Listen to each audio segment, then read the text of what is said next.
Senhor, prepara-me a ser um santuário puro e santo, verdadeiro, dando graças. Serei um vivo santuário ao Senhor. Olá, irmãos e amigos, estamos juntos mais uma vez para o nosso café com Deus. Meu nome é Edivaldo José e hoje gostaria de compartilhar mais uma meditação baseada no livro de Provérbios, capítulo 29, versos 2, 4, 12 e 16. Assim diz a palavra do Senhor. Quando os justos florescem, o povo se alegra. Quando os ímpios governam, o povo geme.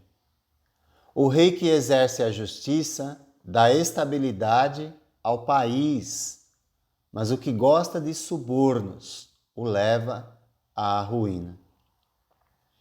Para o governante que dá ouvidos a mentiras, todos os seus oficiais são ímpios. Quando os ímpios prosperam, prospera o pecado, mas os justos verão a queda deles. O ser humano que se distancia de Deus acaba se distanciando de si mesmo e acaba vivendo a vida correndo atrás daquilo que não preenche o vazio que há dentro de si. Buscar a justiça, buscar a prosperidade, envolve uma decisão interior que reflete a sua própria responsabilidade.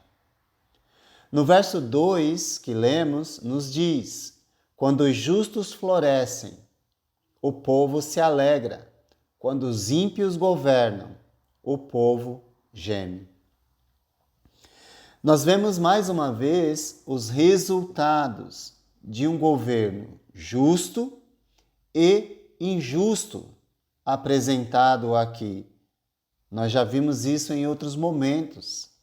E essa linguagem, ela vem da opressão que o povo israelita, o povo hebreu, sofreu no Egito, quando gemia em sua angústia e em sua angústia buscava a Deus.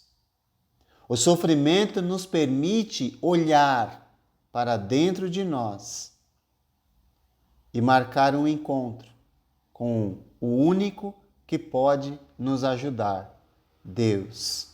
Em Êxodo 2:23 nos diz: muito tempo depois, morreu o rei do Egito. Os israelitas gemiam debaixo da escravidão e o seu clamor subiu até Deus. E Deus está atento ao clamor do seu povo.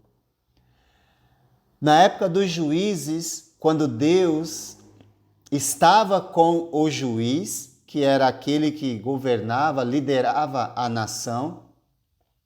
Este salvava o povo da sua opressão.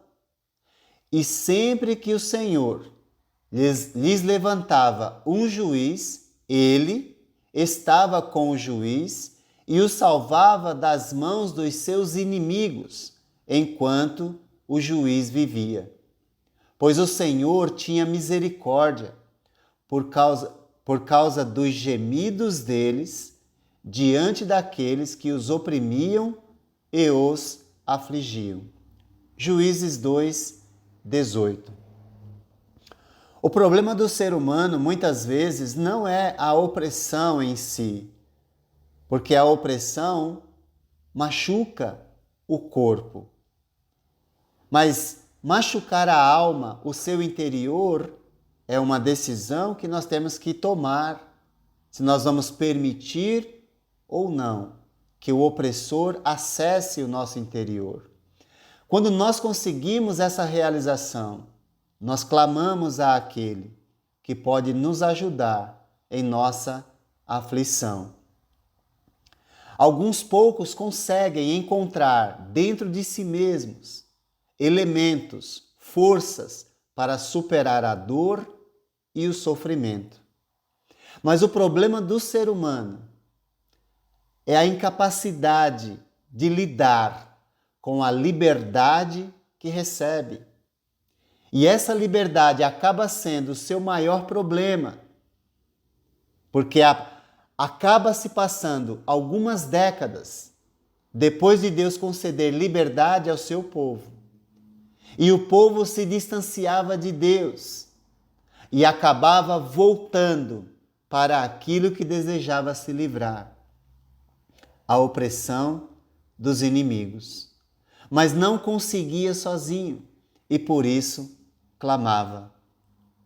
Certamente estamos vivendo dias de muita dificuldade, mas já vivemos muito mais oprimidos, com toda certeza, pela corrupção, pela opressão desse mundo e de governos corruptos.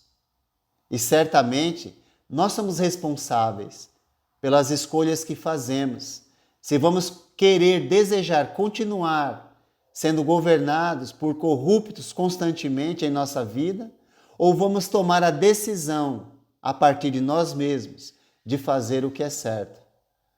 Em Juízes 2,19 nos diz: mas quando o juiz morria, o povo voltava a caminhos piores do que os caminhos dos seus antepassados, seguindo outros deuses, prestando-lhes cultos e adorando-os.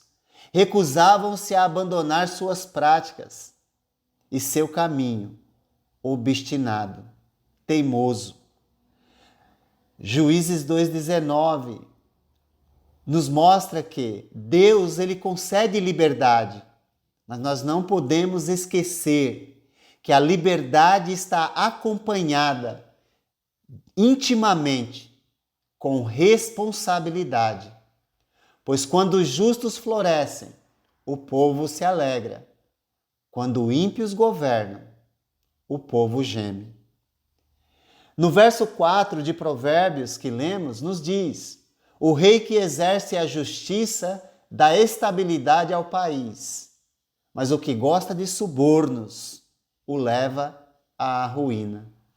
Se refere ao exercício da justiça perfeita por parte de quem governa longe do suborno e da extorsão. Governos corruptos fazem o povo gemer em seu íntimo e acaba levando um país inteiro à ruína, tanto moral quanto espiritual. Portanto, se temos liberdade, que possamos usá-la com responsabilidade, para que mais tarde não venhamos a gemer em nossa aflição. Um aspecto do efeito maléfico de um governante sobre seu povo é dado no verso 12, que diz, de Provérbios 29, para o governante que dá ouvidos a mentiras, todos os seus oficiais são ímpios. Onde a sua atenção a mentiras ou fofocas maliciosas faz com que todos os seus servos sejam contaminados. E nesse meio, ninguém confia em ninguém. Todos os seus ministros, como hoje, lá diz todos os seus servos no provérbio, mas hoje seriam todos os seus ministros, como é hoje. Ou seja, todos os que são imbuídos de tal autoridade são corrompidos. E um fica de alerta o tempo todo, porque sabe que a qualquer momento aquele que está do seu lado pode também lhe passar a perna, como diz o ditado, não é? E com isso, um povo que faz más escolhas acaba sofrendo, gemendo, O verso 16 que lemos nos diz: quando os ímpios prosperam, prospera o pecado, mas os justos verão a queda deles. Esse verso traz consigo a ideia de que quando os perversos se multiplicam, multiplica-se também a maldade, a transgressão, o pecado, a imoralidade, a corrupção. Porém, o que decide viver na prática da justiça elimina a possibilidade de multiplicação do mal e ainda verá a destruição e ruína de quem vive na maldade, de quem vive na corrupção, na transgressão, na imoralidade. Portanto, o justo jamais deve cair na armadilha de retribuir o mal que lhe é causado pelos ímpios. Pois mesmo que estejamos gemendo de aflição hoje e permanecendo na prática da justiça, veremos que a colheita do perverso será a destruição. Não importa o tempo que passar, pois o que o homem semear, isso também colherá. A orientação de Deus é para todos, quer queiram, quer não. Mas mostra sabedoria àquele que ouve e pratica a palavra de Deus. Pois do teimoso, do malvado, do corrupto é o mesmo destino. Assim também o justo terá a sua recompensa, se clamar e confiar em Deus e não no homem. Os ensinamentos de Deus podem fazer diferença na sociedade, sim, se esta der ouvidos aos seus ensinos. Pois mesmo gemendo de aflição pelas injustiças de governos corruptos, Deus está atento ao clamor do seu povo. Se desejamos florescer, exercer justiça e prosperar, precisamos compreender que tudo começa de dentro de nós para fora. E começa comigo e não com o outro. Então, aproveite a liberdade para exercê-la com responsabilidade. Porque quando os justos florescem, o povo se alegra. Quando os ímpios governam, o povo geme. Que Deus te abençoe e te guarde e que Ele nos ajude a fazer sempre boas escolhas. O Senhor, por sua graça, que deu Jesus de coração. O Senhor vê minhas falhas e me transforma com sua mão.